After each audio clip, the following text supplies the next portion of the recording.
जय श्री कृष्णा। राधे राधे। आज हम सुनेंगे वैशाख मास कथा के 27वें अध्याय की कथा। बोलिए कृष्ण भगवान की जय हो, विष्णु भगवान की जय हो। राजा इंद्रद्युम्न ने ब्राह्मण विद्यापति से पूछा, हे ब्राह्मण, जन्म से लेकर कुछ काल पहले तक तो आप पुरुषोत्तम क्षेत्र में कभी नहीं गए थे, फिर आपने वहां के दिव्य वृतांत को कैसे जान लिया? तब ब्राह्मण विद्यापति ने कहा, हे राजन, मैं संध्या के समय पुरुषोत्तम तीर्थ में भगवान नीलाचल निवासी भगवान विष्णु के समीप पहुंचा। उस समय वहां दिव्य सुगंध युक्त वायु चल रही थी। आकाश मार्ग में देवताओं का सम्मिलित शब्द सुनाई पड़ता था। वहां विश्वावसु नाम का शबर मेरा मित्र है। उसने दिव्य उपहार, दिव्य भोजन और यह दिव्य माला मुझे प्रदान की। कभी मलिन न होने वाली यह बहुमूल्य माला लक्ष्मी और राज्य का सुख देने वाली है और दरिद्रता और पाप का संहार करने वाली है। इसीलिए इसे आपके योग्य समझकर मैं यहाँ लेकर आया हूँ। भगवान विष्णु का वह उत्तम क्षेत्र सब ओर से घने जंगलों से व्याप्त है। नीलाचल उसका केंद्र स्थान है। लंबाई और चौड़ाई में लगभग 5 कोस का बताया गया है। तीर्थराज समुद्र के तट पर उसकी स्थिति है और वह सब ओर से स्वर्णमयी बालू के द्वारा आवृत है। पर्वत के शिखर पर एक बहुत ऊंचा वट वृक्ष है जो प्रलय काल में भी स्थिर रहता है। उसकी लंबाई लगभग 1 कोस की है। वह फूल और फल से रहित और पल्लवों से सुशोभित है। सूर्य के हटने पर भी उसकी छाया में कोई परिवर्तन नहीं होता। उसके पश्चिम रोहिन नाम से प्रसिद्ध कुंड है जहाँ जल का उद्गम है। उसमें उतरने के लिए नील पत्थरों की सीढ़ी उसकी शोभा बढ़ाती है। कुंड के बाहर चारों दिशाओं में स्फटिक मणि की 4 वेदियां हैं। पाप राशि का संहार करने वाले पवित्र जल से भरा हुआ वह कुंड बड़ा ही मनोरम है। कुंड की पूर्व दिशा में जो वेदी है उसके मध्य भाग में शंख चक्र गदाधारी इंद्र नीलमणि में भगवान विष्णु विराजमान है। वह स्थान वट वृक्ष की छाया पड़ने से सदा शीतल बना रहता है। भगवान का वह विग्रह 81 अंगुल ऊंचा है और स्वर्ण में कमल के ऊपर स्थित है। उस श्री विग्रह के मुखचंद्र से तीनों प्रकार के तापों का निवारण होता है। भगवान के दोनों नासिका पुट तिल के फूल के समान शोभा धारण करते हैं। प्रस्तरमयी मूर्ति होने पर भी भगवान के अधर पर मुस्कान की छटा है। हंसी से खिले हुए युगल कपोलों के द्वारा ठोड़ी बहुत सुंदर दिखाई देती है। मुख के दोनों कोने ऐसे दिखाई देते हैं मानो किसी मूर्ति के मुख कोण वैसे कभी बने ही न हो। हास्य युक्त अधर, कपोल, ठोड़ी और मुख के सुंदर कोने आदि को धारण करने वाले भगवान माधव विश्वकर्मा आदि शिल्पियों के लिए भी आदर्श बने हुए हैं। मकराकार कुंडलों से सुशोभित दोनों कानों के द्वारा भगवान का मुखचंद्र गुरु और शुक्र के मध्य भाग में स्थित पूर्ण चंद्र का उपहास कर रहा है। गले के सुंदर आभूषण से शोभाजनक कंठ प्रदेश के द्वारा भगवान अपना दर्शन करने वाले पुरुष के चित्त में दक्षिणाव्रत शंख से मुक्तामणि के प्रकट होने की आशंका उत्पन्न करते हैं। उनके कंधे मोटे और चौड़े हैं। घुटनों तक लंबी 4 भुजाएं हैं। वक्ष स्थल पर स्वच्छ और निर्मल हार शोभा पा रहा है। दिव्य कौस्तुभ मणि में पड़े हुए प्रतिबिंब के रूप में मानो वे 14 भुवनों को धारण करते हैं। गहरे नाभि रूप सरोवर में प्रविष्ट हुई सूक्ष्म रोमावलियों के कारण भगवान का श्री विग्रह बड़ा ही मनोहर प्रतीत होता है। वे हार, कंकन, भुजबंद और मुकुट आदि से विभूषित हैं। भगवान अपने चारों हाथों में क्रमशः चक्र, पदम, गदा और शंख रूप में परिणित ज्ञान, अहंकार, ऐश्वर्य तथा शब्द ब्रह्म यानी वेद राशि को धारण करते हैं। भगवान जगन्नाथ संपूर्ण दिशाओं को प्रकाशित करते हुए नीलाचल के शिखर पर विराजमान हैं, जिनका दर्शन करके भक्ति पूर्वक प्रणाम करने से मनुष्य देह बंधन से मुक्त हो जाता है। भगवान के वाम पार्श्व में भगवती लक्ष्मी वीणा बजा रही है। उनकी दृष्टि भगवान के मुख की ओर है। वे संपूर्ण लावण्य का निवास और समस्त अलंकारों से विभूषित हैं। जगत के पिता और माता भगवान विष्णु और भगवती लक्ष्मी दोनों उस पर्वत पर निवास करते हैं। मैंने उन दोनों का दर्शन किया है। वे दोनों मौन भाव से बैठे हैं और अपनी मुस्कुराती हुई दृष्टि से दर्शन करने वाले प्राणी पर कृपा की वर्षा करते हैं। दीनों पर दया करने के कारण मैंने उन्हें चैतन्य रूप माना है। उनके पीछे अपनी फनों का छत्र लगाए भगवान शेषनाग खड़े हैं और आगे सुदर्शन चक्र को दिव्य शरीर धारण करके खड़े हुए देखा जा सकता है। सुदर्शन के पीछे गरुड़ जी हाथ जोड़कर खड़े हैं। इस प्रकार अद्भुत रूप धारण करने वाले साक्षात लक्ष्मीपति भगवान विष्णु का दर्शन करके मेरा मन बार बार उन्हीं की ओर दौड़ रहा है, मानो कोई इसे रस्सियों में बांधकर अपनी ओर खींच रहा हो। तीर्थ स्थान, तप, दान, देव यज्ञ और व्रतों के द्वारा भी कोई वैसे दिव्य रूप में भगवान का दर्शन नहीं कर सकता। जो लोग निर्मल आकाश की भांति प्रतीत होने वाले पुरुषोत्तम तीर्थ निवासी नील विग्रह भगवान विष्णु का ध्यान करते हैं, वे सब प्रकार के बंधनों से रहित होकर भगवान विष्णु के धाम में प्रवेश करते हैं। जिसने नीलाचल नाथ भगवान का दर्शन कर लिया, वही दानी, वही यज्ञकर्ता, वही सत्यवादी, वही धर्मात्मा और वही संपूर्ण गुणों से श्रेष्ठ और समस्त जगत में महान है। हे राजन, वहाँ जगदीश्वर माधव के जो सेवक हैं, उन्हीं से मैंने भगवान के इस महात्म्य का परिचय प्राप्त किया है। वहाँ आदि सृष्टि की परंपरा से चला आता हुआ पुरातन और सुप्रसिद्ध आख्यान सुनकर मैं यहाँ आया हूँ। हे महाराज, आपकी ही आज्ञा से श्री पुरुषोत्तम का दर्शन करके वहाँ का वृतांत मैंने आपसे निवेदन किया। अब आपकी जैसी इच्छा हो, आप वैसा करें। तब राजा इंद्रद्युम्न ने कहा, हे भगवान, आपका वचन मेरे लिए सर्वथा विश्वसनीय है। आपके मुख से भगवान के पापहारी स्वरूप का वर्णन सुनकर और इस दिव्य प्रसाद माला का संयोग पाकर मैं तो कृतकृत्य हो गया। अनेक जन्मों में उपार्जित मेरी समस्त पाप राशि आज नष्ट हो गई। अब मैं भगवान लक्ष्मीपति के दर्शन का अधिकारी हो गया हूँ। सर्वतोभावेन वहाँ की यात्रा करूंगा और इस राज्य और बढ़ी हुई समृद्धि के द्वारा पुरुषोत्तम तीर्थ में निवास स्थान, नगर और दुर्ग बनवाऊंगा। भगवान विष्णु की प्रीति के लिए 100 अश्वमेध यज्ञों का अनुष्ठान करूंगा और प्रतिदिन सैकड़ों उपचारों से श्रीनाथ जी की पूजा करूंगा। व्रत, उपवास और नियमों के द्वारा जगत गुरु भगवान को प्रसन्न करूंगा, जिससे वे मुझ संतप्त प्राणी को अपने वचनामृत से अभिषिक्त करेंगे। भगवान नारायण दीनों पर अनुग्रह करने वाले हैं। इस प्रकार राजा इंद्रद्युम्न श्रद्धा और भक्ति से भगवान जगदीश्वर की स्तुति कर रहे थे। इतने में ही संपूर्ण भुवनों को देखने की उत्सुकता रखने वाले देव ऋषि नारद जी वहां पर आ गए। विष्णु भक्तों में श्रेष्ठ ब्रह्मपुत्र नारद जी को आते देखकर राजा ने उठकर उन्हें पाद्य, अर्घ्य और आचमनीय निवेदन करके उन्हें उत्तम आसन पर बैठाया और प्रणाम पूर्वक हाथ जोड़कर कहा, आज मेरे संपूर्ण यज्ञ, दान, स्वाध्याय और तप सफल हो गए, क्योंकि मेरे घर पर ब्रह्मा जी के द्वितीय स्वरूप ब्रह्म ऋषि नारद जी कृपा पूर्वक पधारे हैं। हे मुने, आपने यहाँ तक आने की कृपा की। इतने से ही यथापि मैं कृतार्थ हो गया हूँ। तथापि आपकी प्रसन्नता के लिए आपकी क्या सेवा करूं? आपकी किस आज्ञा का पालन करूं? कौन सा प्रयोजन लेकर आपने मेरे इस घर को पवित्र किया है?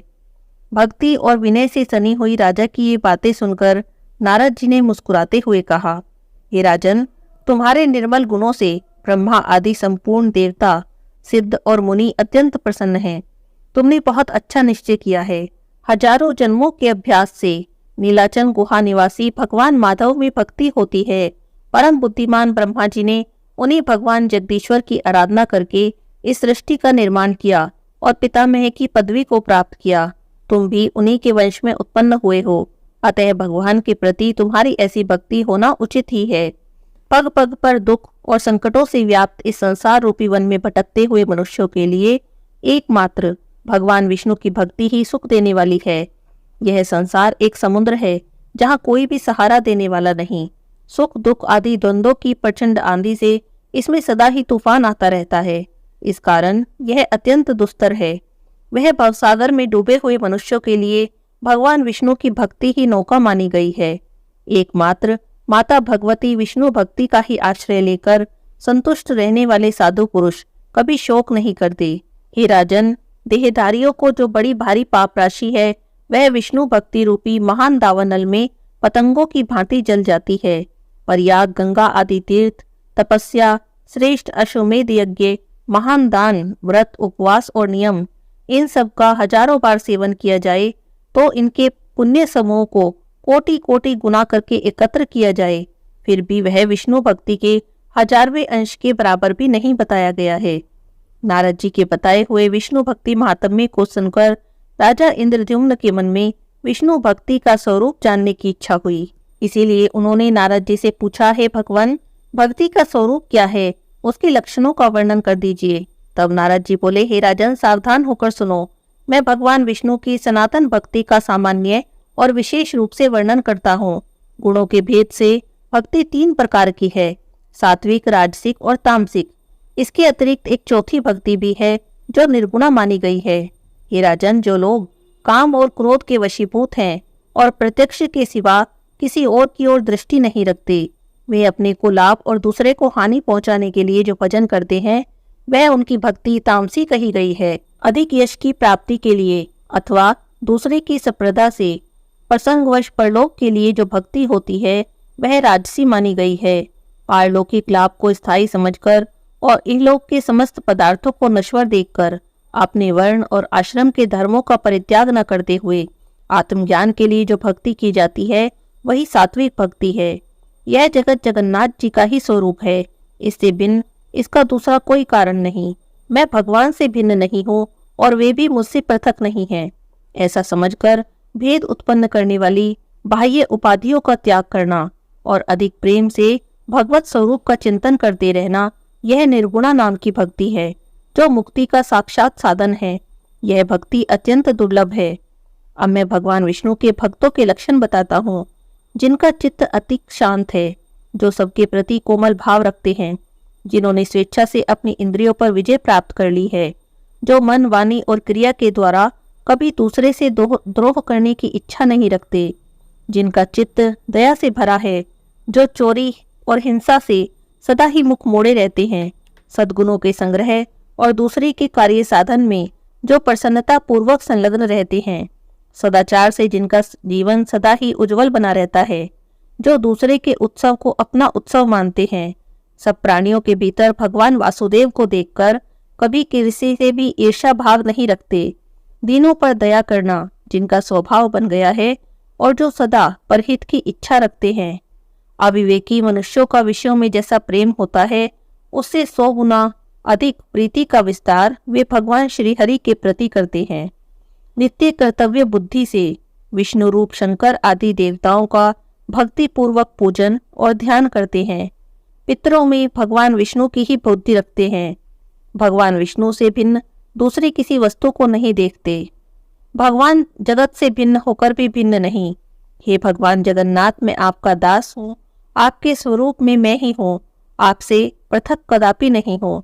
जो दूसरे की गुण राशि से प्रसन्न होते हैं, पराये मर्म को ढकने का प्रयत्न करते हैं, परिणाम में सबको सुख देते हैं, भगवान में सदा मन को लगाए रहते हैं और प्रिय वचन बोलते हैं, वे ही वैष्णव के नाम से प्रसिद्ध हैं।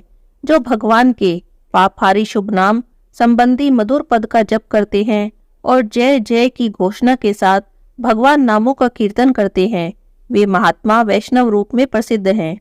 जिनका चित्त श्री हरि के चरणों में सदा लगा रहता है, जो प्रेमाधिक्य के कारण जड़ बुद्धि सदृश्य बने रहते हैं, सुख और दुख जिनके लिए दोनों समान हैं, जो भगवान की पूजा में चतुर हैं और अपने मन और विनय युक्त वाणी को भगवान की सेवा में समर्पित कर चुके हैं, वे ही वैष्णव के नाम से प्रसिद्ध हैं। मद और अहंकार गल जाने के कारण जिनका अंतःकरण शुद्ध हो गया है, अमरों के विश्वसनीय बंधु भगवान नरसिंह का यजन करके जो शोक रहित हो गए हैं, ऐसे वैष्णव निश्चय ही उच्च पद को प्राप्त होते हैं। भगवान में सदैव उत्तम भक्ति रखने वाले भक्तों के शुभ चरित्र और लक्षण का वर्णन मैंने तुमसे कर दिया। यह मनुष्यों के कानों में पड़ते ही उनके चिर संचित मल का नाश करता है। भजन के लिए कभी धन की आवश्यकता और शरीर को कष्ट देकर किए जाने वाले किसी प्रकार के प्रयोग की आवश्यकता नहीं होती। हे राजन, मृदुल और मंद वाणी से भगवान के नामों का कीर्तन करता रहे, इसी को मैं भजन मानता हूँ। तुम्हारे मन में भगवान का दास्य भाव का ही चिंतन होना चाहिए। किंतु जो मनुष्यों के शुभ आचरणों से भी द्वेष रखते हैं, स्वयं को अपने चित्त को दुराचार में बांधे रखते हैं, बड़े भारी अमंगल को प्राप्त करके भी निश्चिंत रहते हैं, जो सदा ऐश्वर्य और विषय भोग में ही रस में सुख का अनुभव करते हैं, वे मनुष्य वैष्णव नहीं, वे तो बहुत ही निम्न श्रेणी के मनुष्य हैं। अपने हृदय रूपी कमल में विराजमान परमानंद में श्रीहरि के स्वरूप को जो क्षण भर भी चिंतन नहीं करते, उन्नत भाव से बैठे रहते हैं और अपने झूठे वचनों से भगवान के नामों को निरंतर आच्छादित करते रहते हैं, वे भी भगवान के भक्त नहीं। जिनके मन में पराई स्त्री पराय धन के लिए सदा ही लोभ बना रहता है, जो कृपण बुद्धि वाले हैं, सदा अपना ही पेट भरने में लगे रहते हैं, वे नर पशु विष्णु भक्ति से सर्वथा रहित हैं, जो निरंतर दुष्ट पुरुषों के साथ अनुराग करते हैं, दूसरे का तिरस्कार करते हैं, हिंसा करते हैं, जिनका स्वभाव अत्यंत भयंकर है, जो भगवान नरसिंह के चरणों के चिंतन से विरक्त रहते हैं, उन मनुष्यों को तो दूर से ही त्याग देना चाहिए। जैमिनी जी कहते हैं, ब्रह्मपुत्र नारद जी के इस प्रकार उत्तम भक्ति का वर्णन सुनकर राजा इंद्रद्युम्न बहुत ही प्रसन्न हुए और तब उन्होंने कहा, हे भगवान, विद्वान पुरुषों ने मुझे बताया था कि साधु पुरुषों का संग संसार रूपी रोग का नाश करने वाला है। ऐसा ही साधु संग मुझे इसी समय प्राप्त हुआ। आपके संग से मेरे अज्ञान में अंधकार का नाश हो गया, क्योंकि मेरा चित्त इस समय नील माधव की पूजा करने के लिए अत्यंत उतावला हो रहा है। अतः हम और आप दोनों ही रथ पर बैठकर चलें और भगवान नील माधव का दर्शन करें। यदि मैं आपके मुख से पुरुषोत्तम क्षेत्र के तीर्थों का ज्ञान प्राप्त कर सकूं, तो पहले के कहे हुए महात्माओं के वचन सफल हो जाएं। अब आगे क्या होता है ये हम अगले अध्याय की कथा में सुनेंगे। आज के अध्याय की कथा यहीं पर समाप्त होती है। बोलिए विष्णु भगवान की जय हो, कृष्ण भगवान की जय हो।